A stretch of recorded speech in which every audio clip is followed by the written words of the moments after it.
It's tech news time, a sacred tradition where we take a quiet moment to huddle around the screens and reflect on the fact that computers, computers are crazy, man. Andy says I can't wear this. That's more like it. AMD today announced the newest Threadripper CPU family, packing all the cores a growing desktop needs to get big and strong.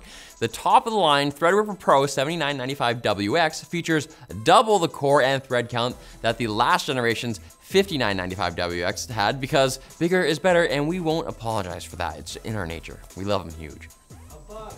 Perhaps even more exciting, at least for prosumers, is unlike the last generation, there is a non-pro lineup meant for high-end desktop PCs for people that don't really need 8 channels of DDR5 memory or 128 PCIe 5 lanes. People who settle for a measly 4 channels and a paltry 48 PCIe 5 lanes plus 32 lanes of PCIe 4. A 64-core Threadripper non-pro 7980X is a veritable steal at $5,000. That's less than 1.5 Apple headsets. Going back to the Pro for a second, Dell actually let PCMag remotely test one of their new towers equipped with the 7995WX, and it managed to score over 100,000 in Cinebench, a 56% improvement over the 5995WX and nearly double what Intel's Xeon W9 3495 managed to cough up. And that's perhaps the problem with AMD's Threadripper Pro.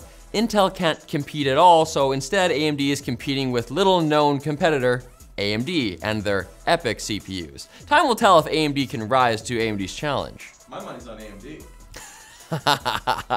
Speaking of new chips, another company known as AMD just announced a flagship mobile GPU, the RX 7900M, that holds both the title of world's first chiplet-designed GPU for mobile platforms and product with the most specific world's first achievement claim. The 7900M features a 180-watt power limit and 16 gigabytes of memory on a 256-bit bus and can boost beyond 2 gigahertz, which is a lot. This card is a big deal since we haven't heard much of anything from AMD about mobile graphics since they announced the RX 7600M XT and others back in January. The 7900M is debuting on the Alienware M18 laptop, and AMD is sending it to battle against NVIDIA's mobile 4080. Unlike most of AMD's first-party benchmarks, where the company seems to stick their fingers in their ears and shout la la la la la, whenever ray tracing comes up, they actually brought receipts this time. According to their specs, AMD's 7900M has a 2 to 6% lead over the 4080 in certain games like Resident Evil 4 and the Dead Space remake with ray tracing enabled.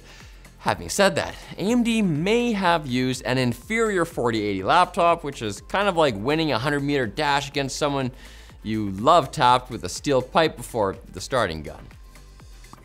And even if the 7900M is the be-all end-all, the only laptop that currently features it is a $2,800 Alienware laptop. Personally, I'm trying to save up for the Vision Pro here. I'm almost a quarter of the way. That's like 0.96 Vision Pros. TSMC had some fighting words for Intel during the company's earnings call when CEO C.C. Wei claimed the current 3nm chip is way better than Intel's planned 1.8nm tech, which definitely shouldn't be the case according to the number laws, but TSMC might be right here because the nanometer amounts don't actually mean anything.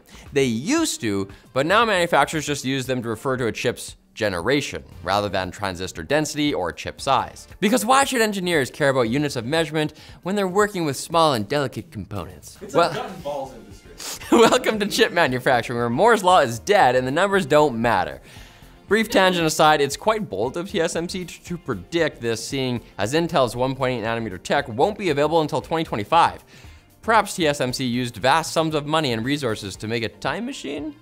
That would explain why the Taiwanese foundry is currently experiencing its largest profit drop in 5 years. The poor company only managed to make a mere $17.28 billion in the third quarter, a number so small it caused the entire country of Canada to laugh so hard it almost forgot about what studio apartments cost up here, just almost. Fortunately, the good sports at TSMC say they're preparing for an upswing, with CEO Wei claiming there are early signs of improvement in the smartphone and PC sectors. I know we're all rooting for them from the comfort of our parents' basements. Not too loud or my mom complains. Hey, this is a garden suite. Now it's time for the quick bits brought to you by Jukebox. If you like stickers, you gotta stick around to learn how you can get this custom floppy disk sticker designed by our very own Sarah Butt for free at Jukebox. All you must do is order some high quality personalized stickers at Jukebox and they'll throw in a floppy sticker.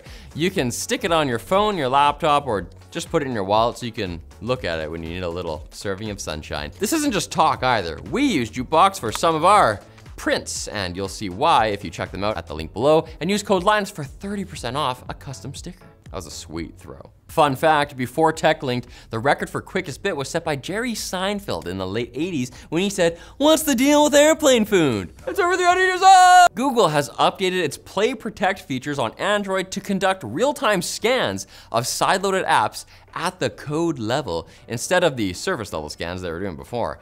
Previously, Play Protect would check the app you're trying to smuggle into your phone like some kind of delinquent against the existing list of problematic apps. Then, based on that threat level, Google either warns the user, blocks the installation, or disables the app. Real-time scanning will help detect apps that haven't been put on the no-fly list yet and improve the experience for users who only sideloaded apps for the thrill of getting these warnings. Ooh, I'm so naughty, they don't want me to use it. But at least you can, Apple. Google's threat analysis group on Wednesday revealed details of a vulnerability in WINRAR being exploited by government actors to attack their enemies and, even worse, being used by cyber criminals to target crypto bros trading Bitcoin. Horror. According to Google, the exploit was used by Russian-backed groups targeting Ukraine and Chinese state hackers targeting Papua New Guinea for some reason. Leave them alone. Or maybe this has all been a ruse and WINRAR is taking revenge on users who never paid for it after the free trial. God, no one's safe. Even more Google news, the tech giant's mobile version of the video chat app Meet will now give you a touch-up by smoothing complexion, lightening those unsightly dark bags under your eyes. I definitely got those. And whitening your teeth, just in time for Halloween.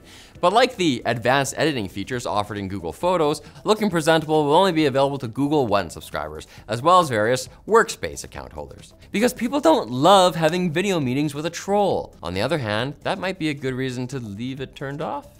So the meeting will be shorter. Shorter meetings. Haha. Put your troll on the table. I agree. A new startup, Coop, is releasing a smart home for chickens for the kind of family that is sick of spending $6 a week on eggs, but can also afford a $2,000 high-tech chicken palace and a $20 monthly app subscription. Jeez. The Cyber Coop comes with pre-installed smart Wi-Fi cameras, an automatic door, and an AI guardian named Albert Eggstein, that's real, that will count eggs and monitor the environment for potential predators like hawks or raccoons or rats that eat the eggs.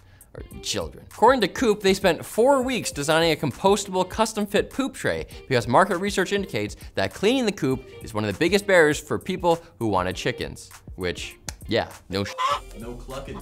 There's a lot of And the hip new drink available now on Amazon is Release, which allegedly contains the discarded urine of Amazon drivers collected from the side of the highway. The new beverage, which reached #1 bestseller in Amazon's bitter lemon soda category, is the brainchild of journalist Uba Butler, who created it for The Great Amazon Heist, a documentary exposing the company's working conditions. In addition to Amazon failing to flag and prevent bottles of barely disguised human piss from being sold on its platform, Butler had 2 little girls, ages 4 and 6, order knives, saws, and rat poison via Alexa for a knife party. And it's always knife when you come back on Money for more tech news. Stay safe and don't let Jeff Bezos send your children bladed weapons. Make sure they're dulled. It's the Amazon Basics butterfly shank.